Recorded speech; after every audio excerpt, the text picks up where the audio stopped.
Thank you very much. Everybody having a good time? Cool. Originally, I was going to talk about protein folding. And I got to putting slides together and thinking about how I was going to do this. And I said, you know, I can't do this in 15 minutes. I would have to teach you protein chemistry first.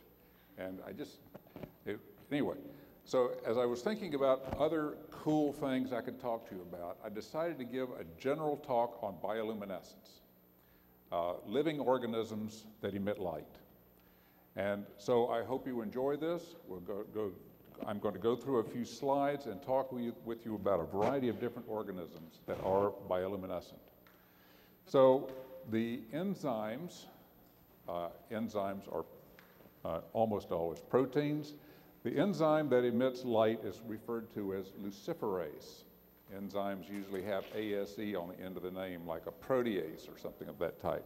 Luciferase, for Lucifer, the god of light, the Greek god of light, is an enzyme that catalyzes a reaction that emits light, okay?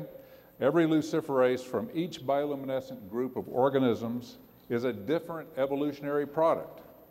That is, if you look at the bioluminescence of fireflies versus bacterial bioluminescence versus luminescence from fungi or jellyfish or dinoflagellates that cause the red tides and bioluminescence just in waters.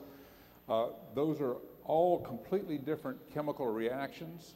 The only thing they have in common is they emit light. Compare enzymes such as luciferases with things like proteases. All proteases catalyze the same reaction. They hydrolyze a peptide bond. There are many different proteases that hydrolyze peptide bonds, but they're all carrying out the same chemistry. Luciferases, on the other hand, are carrying out vastly different kinds of reactions. But the objective of these reactions is to emit light, and the light is used by the organism that emits light for specific purposes. So let's talk about this. These are Auger plates that are used to culture bacteria. They're about so big around. And Auger is a gelatin kind of stuff made from seaweed, and there are nutrients in the Auger. It's sort of a jelly kind of surface. You can plate bacteria on that surface, and where a single bacterial cell lands on that plate, you will end up having a colony grow up. So you can see on these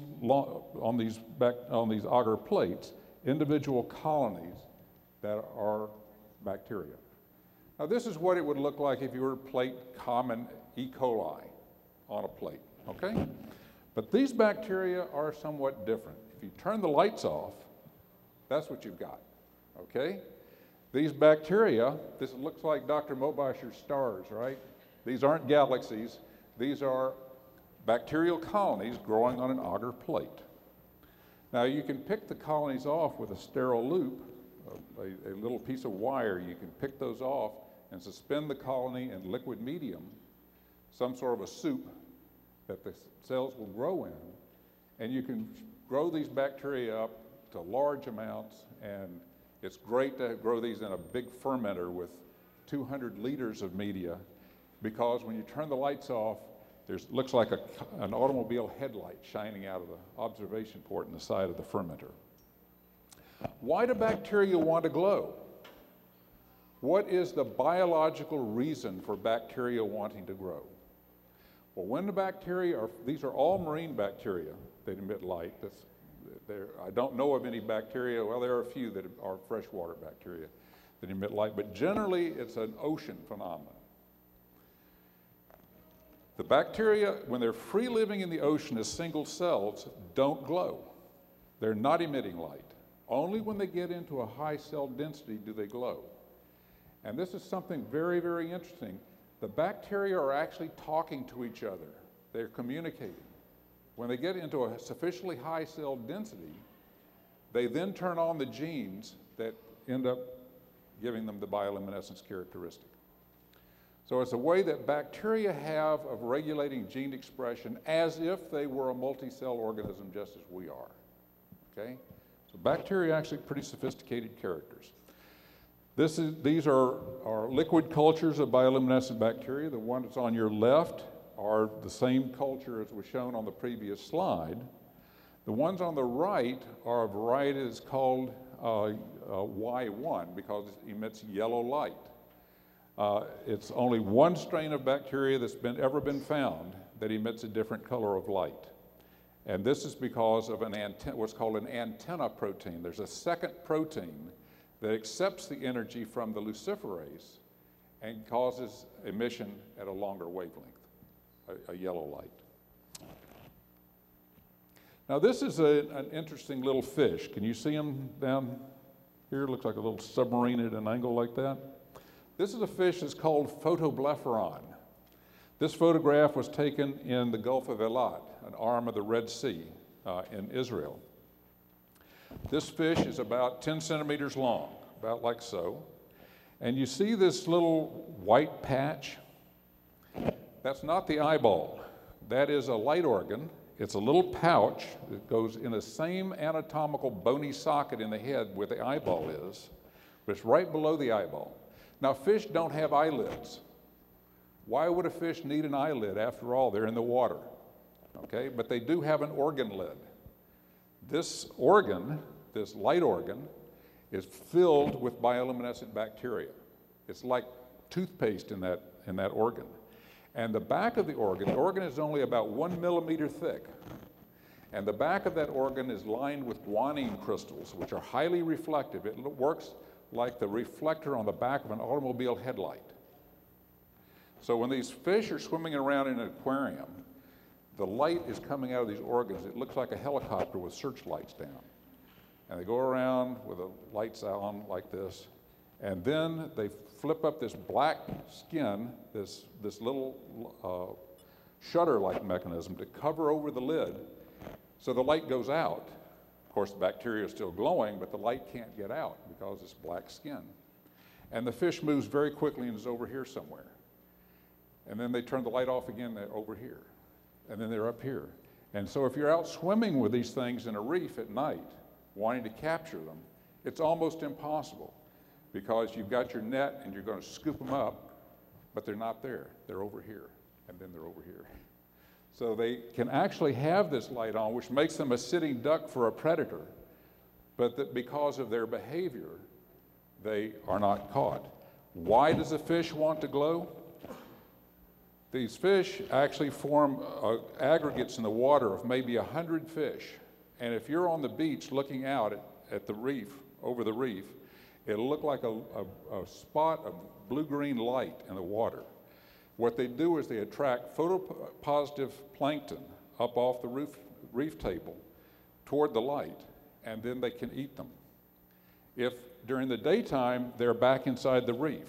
If the moon comes out, they go back into the reef.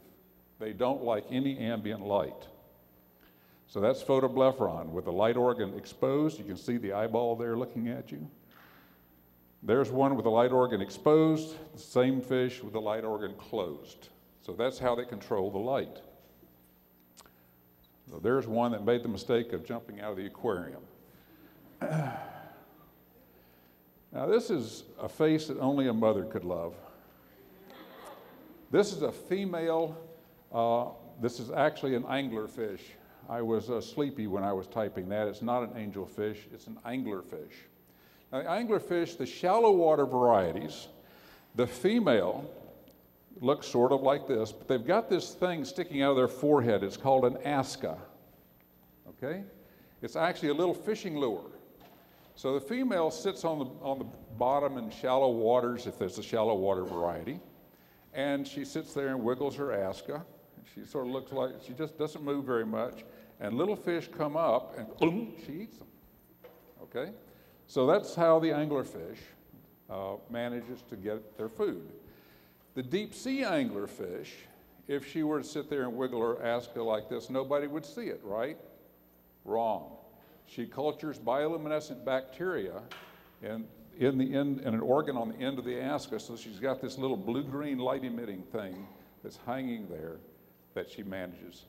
Now, I keep saying it's the female.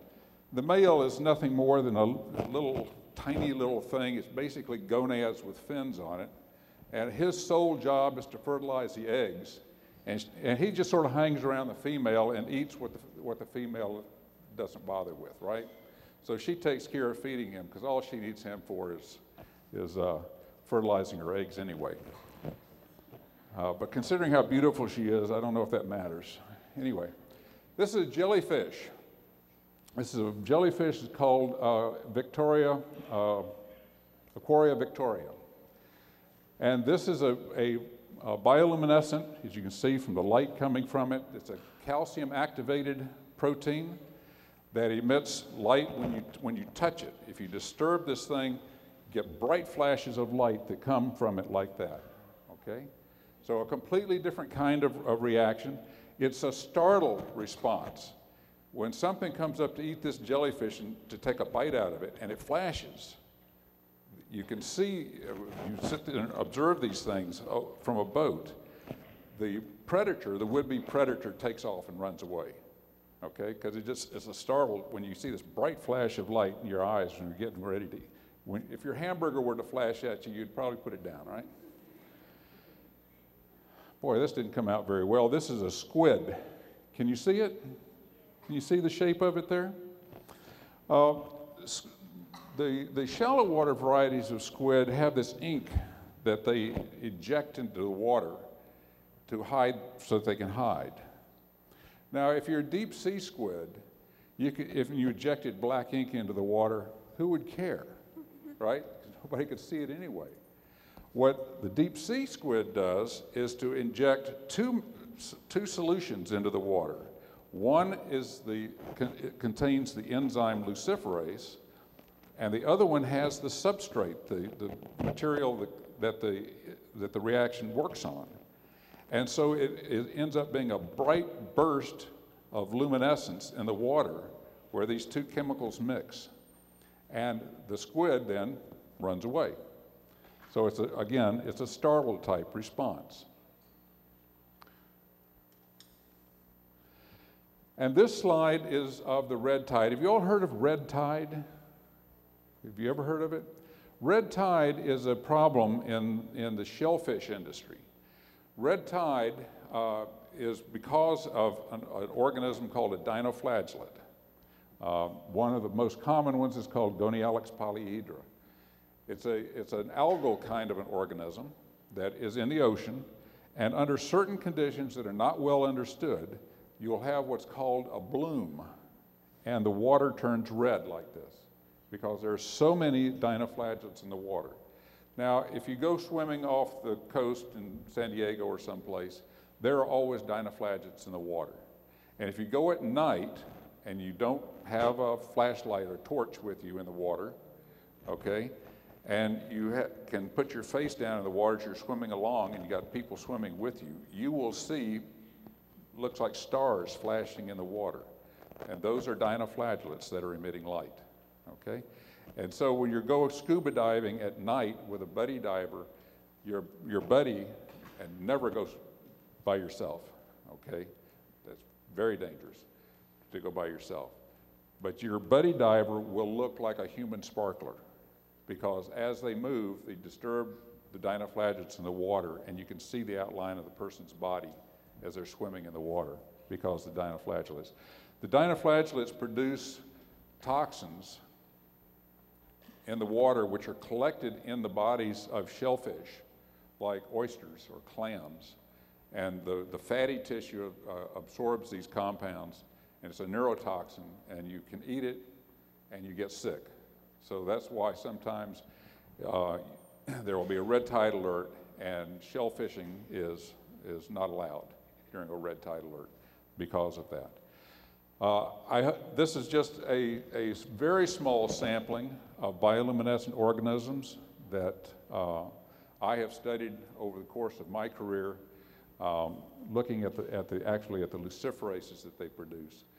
If you go walking up on the James Reserve on Mount San Jacinto, if you go walking up there in the woods at night without a flashlight, and there's a dead tree, and you kick that dead log, if it's rotting, I will almost guarantee that you will find bioluminescence. Bioluminescence is everywhere. You just have to turn the lights off and look. There are a lot of things that are glowing. We just don't know it because we like to keep the lights on.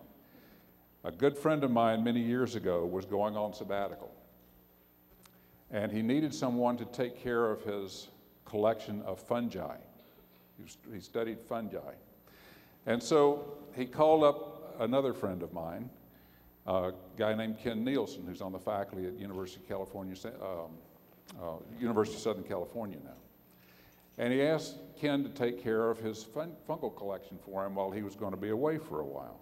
And Ken said, if it doesn't glow, I don't work on it. The guy said, well, I really don't know. Let me go look. So he went into the lab, turned the lights off, and found out his entire fungal collection was bioluminescent. He had been studying it for about 10 years. Well, are there questions that I can answer for you? That was the story I was going to tell you today. Can I answer questions?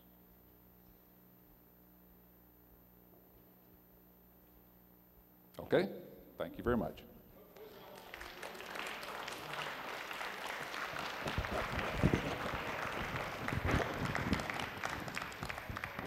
I think somebody did have one question. Was there one question? Was there a question? Yes, sir. Andrew. So you said when you disturb it, it turns on. Why is it on when you disturb it? Okay, so the question is, when you disturb these organisms, then they turn on the light. That's because of the biological function in those particular organisms. So the example I gave you was the Euchoria victoria, the jellyfish. That organism produces light in order to startle a would-be predator. And so therefore you can see how when you touch it, that's when it flashes in order to startle you and make you go away and leave it alone. Likewise, the dinoflagellates, the algal, single-celled algal cells, they too, the thinking is, the best hypothesis is, that they emit light in order to startle would-be predators, tiny fish that would be feeding on the algal cells. And you bump them, and they flash. They're on a circadian rhythm. Like, you know, you have circadian rhythms in terms of sleep cycles and urination cycles and body temperature cycles and all kinds of biological cycles that are on a roughly 24-hour kind of cycle. These organisms have circadian cycles as well. If you put them under constant conditions, constant low light conditions, they will glow during night, and then the light goes out in the daytime. Okay? So they're not wasting energy emitting light when you couldn't see anyway because there'd be too much light coming from the sun. Okay? Good question. Other questions? Let's give Dr. Baldwin